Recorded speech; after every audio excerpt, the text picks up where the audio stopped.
अहम खबर वाकिरिंदालू PP chairman Bilawal Bhutto Zardari N 196 कंबर शदाद कोट वारी सीट छॾण जो फ़ैसिलो कयो आहे। बिलावल भुट्टो ज़रदारी पारां एन 196 कंबर शदाद कोट वारी सीट छॾी वेंदी।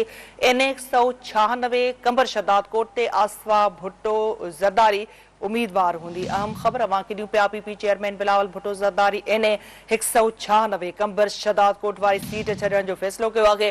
बिलावल भुट्टो ज़रदारी पारां एन 196 कंबर शदाद कोट वारी सीट छॾी वेंदे। एन 196 कंबर शदाद कोट ते आसफा भुट्टो ज़रदारी उम्मीदवार होंदे।